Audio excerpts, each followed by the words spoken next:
Okay, welcome to yet another Kibitzing session. I know that I'm starting kind of mid-game, but it's still fairly early, only 6 moves in, and that just felt really weird coming out of my mouth. But, you can probably figure out what happened already. For those of you who really want to know, there, you can probably figure out now. Because I just showed you the notation list, so let's see.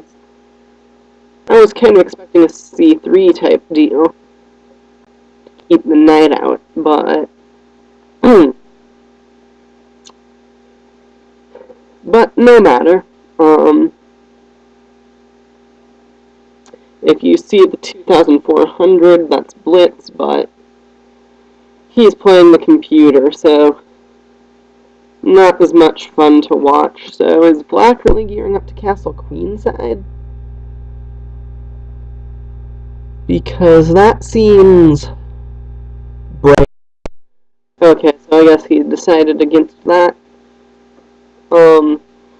Maybe he's winning some pawnage now. Probably not.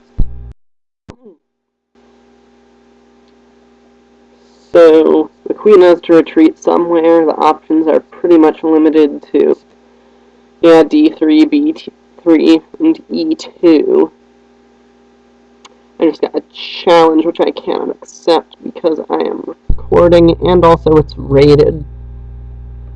And if there's something that makes it hard to get to your rating goal, it's the chance of being disconnected against someone 900 points lower than you and losing a few billion. But, something that also doesn't help is the game that I just played. I recorded that one and it should be going up. So, that is good news for people who like watching me play games that are really not that great. I actually had a pretty good position and messed up, but you live and you learn.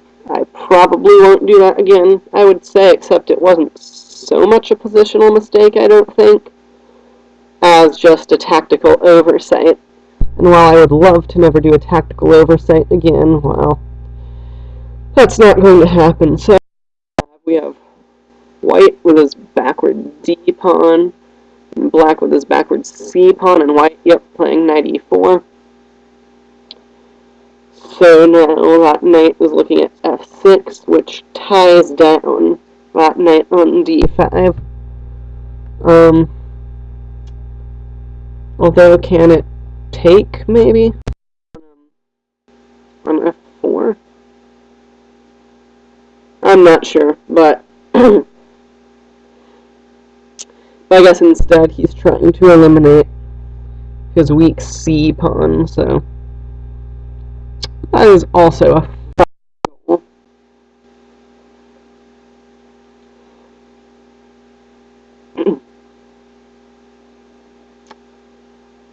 So maybe he could bring a knight into g5, though it's not really attacking anything significant from there. Okay, so he's trying to get his knight around to g4, so he'll be hitting f6 twice.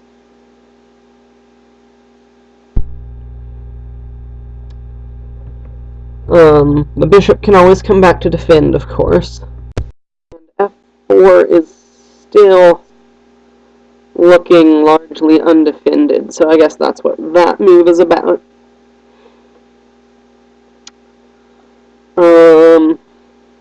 Maybe a rook to d1,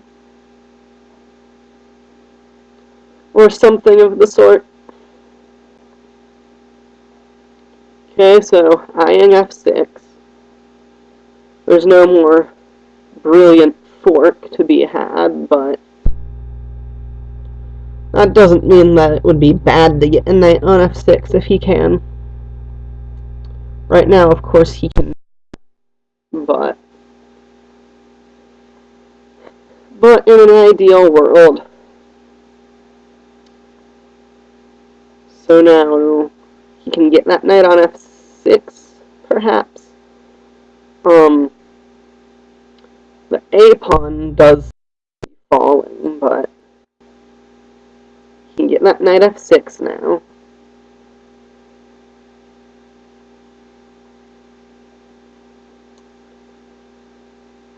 Okay, and now if the knight comes back,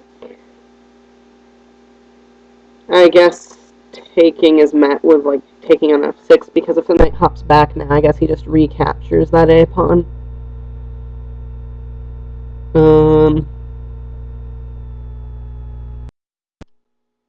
10-minute games are long, or 5-minute rather. Kind of long for a Kibitzing video, but nonetheless, I will subject you to one. So I'm not sure if I'm going to just want to cut it off after this game. Maybe that would be a good idea. Usually I've been Kibitzing in sessions rather than games, but maybe this could be just a short Kibitzing session. A 1-game long session. So, black is up a pawn. Clocks are kind of down. Yeah, that came out really weird. I meant he's down on the clock. So now he could take the knight, and now he could play the knight back down, threatening to take the pawn. Or he could do that, so most of the pawns are still on the board. It's knight versus bishop, but I do think that white has some good potential targets for the bishop in the event of an endgame. However, I do think the knight still outperforms the bishop in this endgame, just because of this central pawn match with the d4, e5, f4. Okay, so he's pinning that pawn to the queen for now. Okay, so takes. Now this b pawn is passed, but he is trying to open up some central stuff. Get his own passed pawn if the capture doesn't occur, perhaps. Or if it does, he can take, or he can check here and then take. And then he might have some fun stuff. Oh, that time advantage is looking pretty good, so I would play as white here, I think. You showed me both sides and said, here, you have to play one. I'm sorry, but we're going to kill your family if you don't choose one of these sides. I think that I would pick white, based mostly on the time advantage. And he can't get both rooks on this pawn without the, he can win that pawn now. But he couldn't get both rooks on the pawn, and I guess he still can't without this pawn falling. That rook isn't in the happiest of places right now, because the queen is on it and it can't retreat conveniently.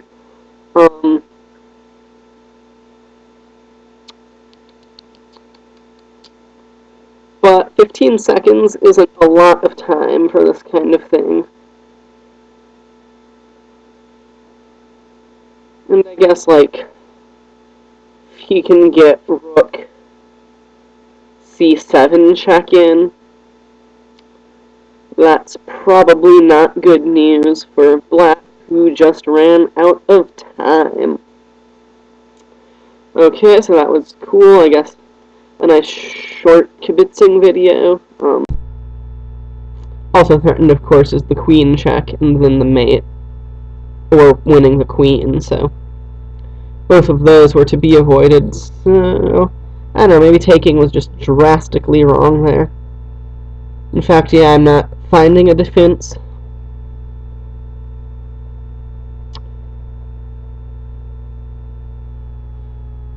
Yeah, there's not really a defense for that, so I guess white is still won anyway in the initial position. Or, not initial, the final position. Okay, so that was a nice short short kibitzing video, I suppose. I guess I will leave it at that for this one. And maybe start up another kibitzing session. Unless there's a 3-minute game. Yeah, let's round it off with a 3-minute game. That's already in progress. So we can make it a little longer and I can waste a little more of your precious life. Okay, so what do we have? This game is actually still also pretty new, so maybe this will end up being more like a 17-minute kibitzing session or 18-minute. Because, like, the previous one would have been maybe around 10 minutes. I don't know, I guess White wasn't that low on time, but then I did spend some time talking about the game after it happened. So, what do we have? We have... This pawn structure reminds me somewhat of a Roy Lopez.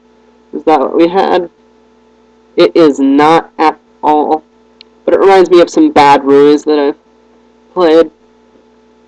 I guess the key would be that White is 2,300, and I'm saying that this pawn structure is similar to some bad Roy Lopez's that I've played.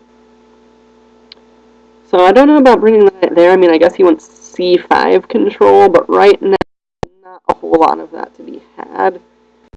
And I don't see a whole lot to be gained by bringing the knight to b6. Maybe he wants it on c4 for additional attack on that pawn, but as you can see, that's not really going anywhere at the moment, and the knight is being kicked away. Or not. I guess there's that defense, but I don't know, maybe like knight d3 could have been played at one point. Wait, no, I'm just being crazy, I think. Yeah, I think that the line I was looking at drops in exchange instead of doing anything significant. Okay, so now he's bringing that knight has just hopped all over the place. So White does have the bishop there. That rook capture was, of course, because there's too much hitting. That rook, black has the d file and also... Yeah, this is actually a somewhat crazy position. See, I'm trying to talk, so I'm not seeing everything that you guys are seeing watching. So I can blank out for a couple moves that you guys wouldn't. And I'm not sure what happened with the kingside pawns because of that, so if bishop takes, the pawn is regained when the knight is captured, but though the b pawn falls. But that also would be putting the king pretty vulnerable, and I guess with the rook still there, it would have been threatening that eventual fourth. So I guess the b pawn doesn't actually fall. So now maybe he can think of getting the rook over. I don't know that I like this so much, because he did just remove the defender of the b pawn. Now he's having to redefend it, and now I guess this f pawn can be traded for the b pawn with f3, and now the only way, because everything else is hit, to defend, or even on pawns, is to take.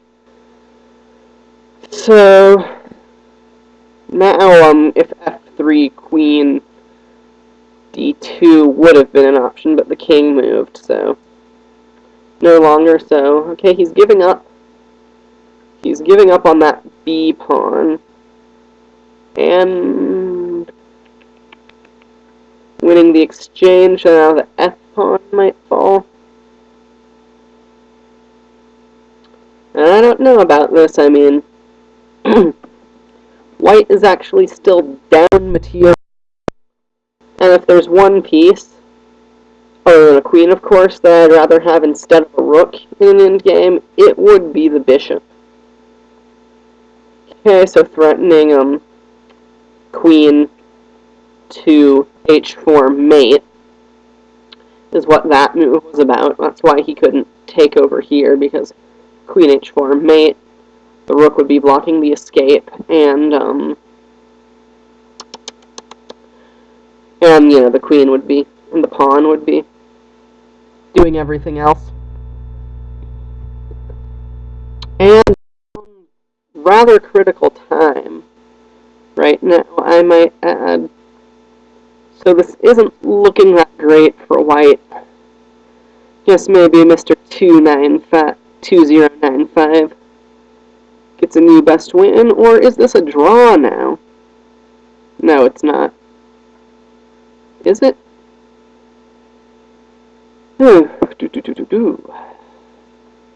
Probably not. Unless, like, maybe there's no, well, maybe.